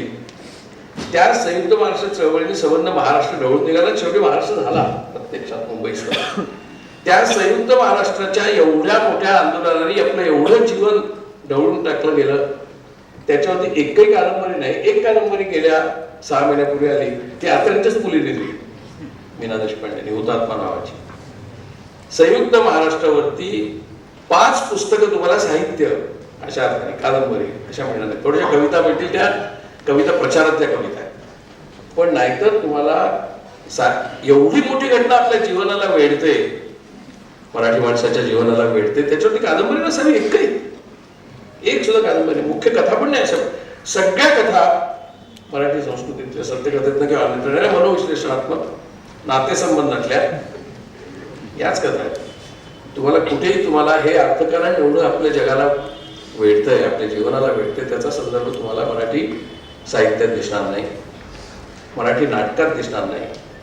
अर्थकारण सोडा संयुक्त महाराष्ट्रात दिसणार नाही, तर हे अर्थकारण दिसण्याची गोष्टच बाजूला राहील. त्यामुळे अशा प्रकारचं जर विधान केलं की का कोणाच तो, मला हे खरं मानसिकदृष्ट्या कळत नाही, पण मराठी वर्तमानपत्र वाचताना सुद्धा किंवा काढताना सुद्धा, आता गेल्या 20 वर्ष मी मराठी वर्तमानपत्र पण संपादक आहे, त्याच्या अगोदर जरी इकॉनॉमिक टाइम्स वाचलं तरी, सर्वसाधारणपणे मराठी वर्तमानपत्रांमध्ये अर्थकारणाला जागा अत्यंत रिलक्टंटली दिली जाते, अत्यंत रिलक्टंटली. मूलभूत लेख आपल्याला काय करायचं, इकॉनॉमिक्सच्या वगैरे तिथे इकॉनॉमिक टाइम्स ऑफ इंडिया बघून घेतली. आपल्याकडे काय करायचं धोरणात, आपण आपाप लोकसत्ता वाचून घ्या, मनमोहन सिंग ठरवणार आहे का धोरण? आपण आधी ठीक मनमोहन सिंगावर टीका केली की हे करायला नको, ते करायला पाहिजे, कोण वाचणार वाटतं तिकडे? मराठी खासदार तर वाचतच नाही, त्यामुळे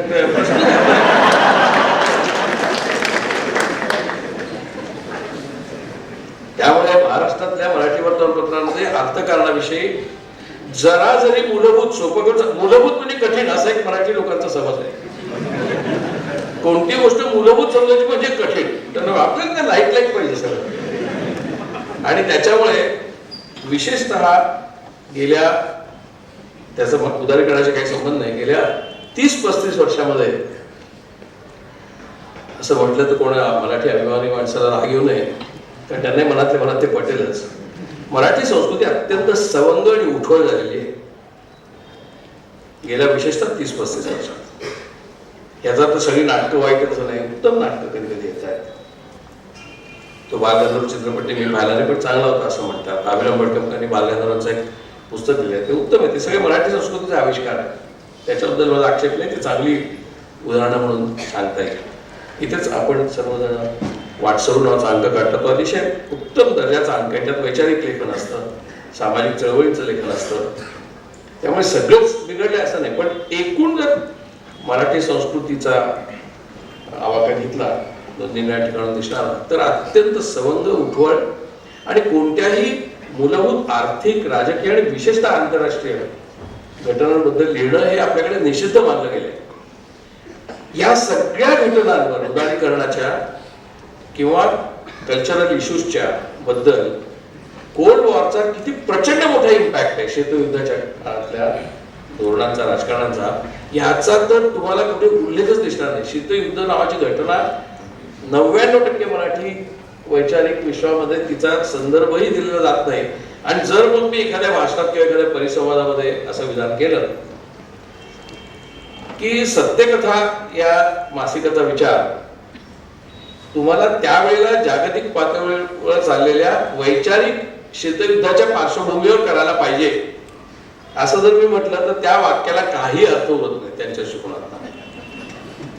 पण सत्यकथा या मासिकाला म्हणजे आजही माझ्या मते त्या आंतरराष्ट्रीय पातळीवरती चाललेल्या वैचारिक युद्धाचाच कॅनव्हास होता. त्यांच्याकडे त्यावेळेला अमेरिकेने फक्त आर्म्या नव्हत्या पाठवलेल्या, आर्मी आणि एअरफोर्स नव्हते अमेरिका पाठवू शकतं किंवा फक्त त्यावेळेला मॅकडोनाल्ड नव्हताच, पण त्यावेळेला फक्त अमेरिकन कंपनी आम्ही त्यावेळेच्या काय IBM किंवा कोका कोला कोलगेट असतील तेवढेच पाठवत नव्हते. American thinking world use to export ideas and also ideologies. त्याची जी काही माध्यमं होती त्या माध्यमांमध्ये एन्काउंटर तिकडे होतं, इंग्रजीमध्ये क्वेस्ट होतं, वेगळ्या अर्थाने मराठीत सत्यकथा होतं. त्यामुळे तो तथाकथित कलेसाठी कला वगैरे जे वाद आहेत, म्हणजे to limit your debate and ideology and dialogue only in that frame, एवढ्यापुरतच सगळं संपूर्ण संवाद ठेवायचा अशा प्रकारचं ते वातावरण होतं.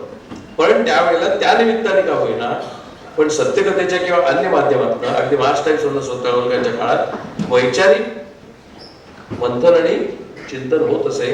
ते मराठी संस्कृतीने साधारणपणे गेल्या 30 वर्षात पूर्णपणे बंद केलेलं आहे. उदारीकरणाची जी त्यानंतरची जी 20 वर्ष झालेली आहेत त्याचा आपण ज्यावेळेला विचार करतो त्यावेळेला आता mobile phone is a product of उदारीकरण हे आपण मान्य करायला तयार होणार नाही. It is not merely a product of technology, it is a product of liberalisation. Colour TV is a product of liberalisation. Multiple channels, good, bad, otherwise, are a product of liberalization. Expansion of jobs in last 20 years is a product of liberalization. 1985 साली ज्या वेळेला राजीव गांधींनी कॉम्प्युटरच्या बद्दल धोरण घेतलं त्यावेळेला सर्वच्या सर्व कम्युनिस्टांनी आणि सर्व कम्युनिस्ट युनियन्सनी computers are dangerous and they will cause unemployment याच्यावरती परिसंवाद घेतले. मी त्या परिसंवादामध्ये सुदैवाने कॉम्प्युटरच्या बाजूने भूमिका घेतली, पण माझे सगळे त्यावेळेचे कॉम्रेड त्याच्या विरोधात बोलत असत. कम्युनिस्ट आणि मगाशी म्हटल्याप्रमाणे भाजप हे दोघेही जण कॉम्प्युटरच्या विरोधात, कारण ते राजीव गांधीच्या विरोधात होते, काँग्रेसच्या विरोधात होते. काँग्रेसने कॉम्प्युटरला विरोध करा आणि म्हणून त्यांनी कॉम्प्युटर्सला विरोध केला. त्याच्या अगोदर कलर टीव्हीला विरोध केला, त्याच्यानंतर गॅटला विरोध केला, त्याच्यानंतर WTO ला विरोध केला, त्याच्यानंतर आता परवा FDI ला विरोध केला, मध्ये कोका कोला नाही. आता हे सगळे विरोध केल्यानंतर अल्टिमेटली ते लोक भूमिका काय घेतात तर हे सगळं पाहिजे ही भूमिका घेतात आणि आम्ही ते अधिक एफिशियंटली ऍडव्हान्स सांगतात जे भाजपने सांगायचा प्रयत्न केला. अशी आपली कंटिन्युअस ज्या वेळेला परंपरा आहे त्या परंपरेमध्ये प्रत्येक वेळेला स्थितीवादी आणि प्रतिगामी भूमिका कोणी घेतली असेल तर या तमाम तथाकथित मराठीवाद्यांनी घेतली. मग ते विचारवंत असो, मी फक्त शिवसेना आणि मनसे नाही म्हणत, मनसे नव्हतीच, मराठी विचारवंतांनी सुद्धा यातला कोणताही पर्स्पेक्टिव्ह कधी घेतलेला नाही की computers are going to be there whether I like or hate it. हा घेतलेला एक विचार. हा मोबाईल फोन खूप नंतर आला, त्याच्या अगोदर साधा कार फोन आला होता which was the first version of mobile phone. Car फोनच्या विरोधात त्यावेळेच्या बॉम्बे टेलिफोन्स मध्ये मोठमोठाले संप झाले. कॉम्प्युटर्सच्या विरोधामध्ये बँक एम्प्लॉईज युनियनची कम्युनिस्टांचे, इन्शुरन्स एम्प्लॉईज युनियनची कम्युनिस्टांचे, त्यांनी कॉम्प्युटरच्या विरोधात देशव्यापी संप केलेले आहेत. मी टाइम्स ऑफ इंडियात झोपलेला होतो, तिथे कम्युनिस्टांचे युनियन दिले, आम्ही कॉम्प्युटरच्या विरोधात संप केले की आमच्या युनियनने. कोणत्याही कम्युनिस्टाला काय भविष्यात टेक्नॉलॉजी आणणार आहे कळलं नाही त्याला की कॉम्प्युटर इनोव्हेटिव्ह होणार आहे. मला आवडून ना मोबाईल फोन इनोव्हेटिव्ह होणार आहे, चॅनल्स इनोव्हेटिव्ह होणार आहे आणि indirectly democracy is going to strengthen. आता फेसबुक वगैरेवरती चर्चा चालू आहे, निर्बंध असणं आवश्यक आहे हे सिद्ध करता येईल, पण निर्बंध आणणं अशक्य आहे. इतकी टेक्नॉलॉजी आता ओपन अप झाली आहे जगभर.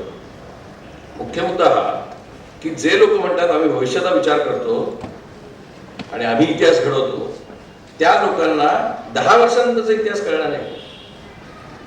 मोबाईल इथे आठवत असेल लोकांना 2001 साली आपण कोणी SMS करू शकत नव्हतो, कारण मोबाईल फोन होता पण SMS करता येत नव्हता. आणि 1998 पर्यंत एका मिनिटाला एका मोबाईलवरच्या कॉलला 18 रुपये लागायचे आणि तो मोबाईल फोन या ग्लासपेक्षा मोठा होता आणि त्याला अँटेना बाहेर काढायला लागायचे. आता सगळ्यात पातळ मोबाईल फोन कोण आणतो खिशात आहे की नाही पण कळत नाही. असा मोबाईल फोन आणि त्याच्यावरती सगळं कॉम्प्युटर ईमेल सगळं आलेलं आहे. मग हे 1994 साली सुखराम भ्रष्टाचार असू देतो, काय भ्रष्टाचार त्या शिक्षा करा त्याला, वय 90 शपथ तो नाही मुद्दा. 94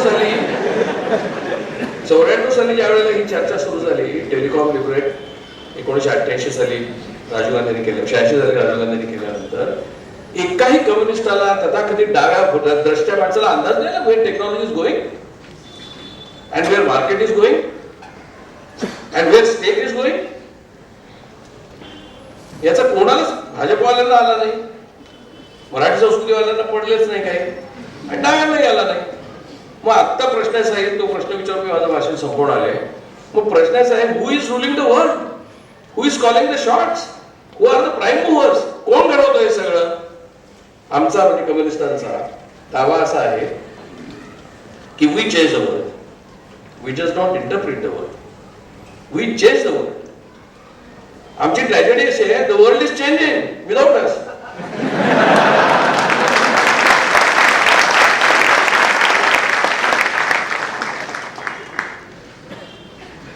विदाउट अस इतकंच नव्हे तर in spite of us world is changing. आणि प्रश्न असा आहे, विचारा कार्ल मार्क्स, ज्याला मी अजून जगातला संपूर्ण सिव्हिलायझेशन मधला सर्वात मोठा विचारवंत मानतो अजूनही, आणि त्यांची भागी तर खरी आली का खोटी आली याचं तर मला काही पडलेलं नाही, कारण त्यांनी स्ट्रक्चर दिलं विचाराचं. त्या माणसाने म्हटलं होतं की other philosophers have interpreted the world, our task is to change it. लोकांनी जगाचा अर्थ लावलाय, आपलं काम जग बदलण्याचं आहे. आम्हाला अर्थ सुद्धा लावता आला नाही, हे दिसतं ना याच्यावर. बदलाचं सोडूनच द्या. मग who is wrong? Not poor Marx, we are wrong. If we cannot interpret, we will not be able to change. We have stopped interpreting, forget changing it. उदारीकरणानंतरच्या 20 वर्षानंतरचा पहिला धडा हा आहे की पहिल्यांदा आपली टाळकी प्रत्येकाने माझ्या सकट साफ करायला हवी, without necessarily giving up the fundamentals of human values and ideologies. म्हणजे विचाराला कसलं तरी अधिष्ठान पाहिजे, पण ते अधिष्ठानच माझ्या डोक्यावरती गारून करता कामा नाही. अधिष्ठान पाहिजे, मला मूल्य पाहिजे, पण माझी मूल्य ही प्राचीन आणि पुरातन काळापासूनच तशी येता कामा नये. नाहीतर भारतीय संस्कृती थोर आहे म्हणायचं आणि ज्ञानेश्वरी मानायची, आणि मग ज्ञानेश्वराला वाईट टाकल्याचं काय करायचं? ते पण भारतीय संस्कृतीच होते, ते पण ब्राह्मणच होते. म्हणजे ज्ञानेश्वराला वाईट टाकणारे ब्राह्मण आहेत आणि ज्ञानेश्वर ब्राह्मण आहेत, ते दोघेही हिंदूच आहेत, ते दोघेही महाराष्ट्रातलेच आहेत. म्हणजे ते अर्थाने मराठी संस्कृती, आपण मराठी संस्कृतीचे आपण वारसा ज्ञानेश्वरीच्या आधारे करतो, रामदासांच्या काही तुकारामांच्या आधारे करतो, आपण त्यांना वाईट टाकणाऱ्या लोकांच्या आधारे नाही करत. मग ती मराठी संस्कृती आहे. प्रत्यक्षात आता मराठी संस्कृती जे वाईट टाकणारे लोक होते त्यांची संस्कृती आपण आता घेतली. ज्या पद्धतीने सलमान रझीला विरोध झाला किंवा हुसेनला देशाबाहेर हाकललं गेलं आणि तिकडे त्याला कतारला जावं लागलं, ही मराठी संस्कृती. त्याच्यामध्ये मात्र आपण आघाडीवर होतो हुसेनच्या चित्रांवर बंदी घालायला. तेव्हा मला असं वाटतं की मराठी संस्कृतीमध्ये जो मूलतः वैचारिकतेचा, तत्वज्ञानाचा अतिशय मोठा महत्वाचा गाभा आहे, तो आपण सोडून दिलेला आहे. आणि तो ज्यावेळेला सर्वात चॅलेंजिंग पिरियड होता जगामध्ये आपल्या समोर ज्यावेळेला आला उदारीकरणामुळे, किंवा उदारीकरण हेच पुढे त्या चॅलेंजचा भाग म्हणून आले. तेव्हा उदारीकरण काही कोणी लादलेलं वगैरे असं नसतं, ते अपरिहार्य झालं मधल्या काळात, ते त्या घटनांमुळे. जर ह्या सगळ्या घटना नसत्या तर मनमोहन सिंगांनी 91 साली उदारीकरण केलं नसतं, त्यांना पण ते अपरिहार्य झालं. त्यामुळे उदारीकरण वॉज नॉट अ पॉलिसी, तो आपद्धर्म होता आणि तो आपद्धर्म आपण स्वीकारला. त्याच्यानंतर गेल्या 20 वर्षात जग खूप बदललंय.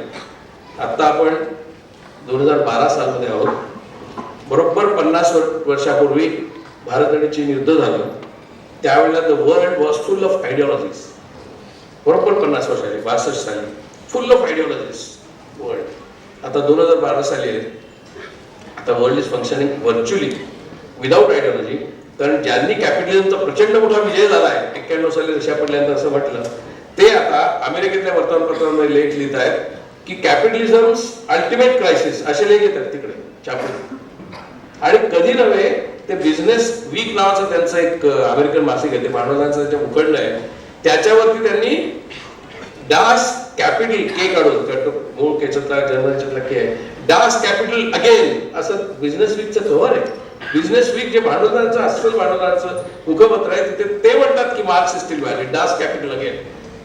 अमेरिकेला भांडवलशाही सांभाळता येत नाहीये. ज्या युरोपमध्ये भांडवलशाहीचा जन्म झाला असं आपण म्हणतो ते युरोप पूर्णपणे अनिष्टात आहे. आणि ज्या चीनवरती कम्युनिस्ट झेंडा फडकतोय तिथे मोठ्या प्रमाणावरती खासगी व्यवसाय करायला परवानगी आहे. त्यांच्या लायब्ररीत पुस्तकं मिळतात आणि त्यांच्याकडे झेरॉक्सही करता येतं.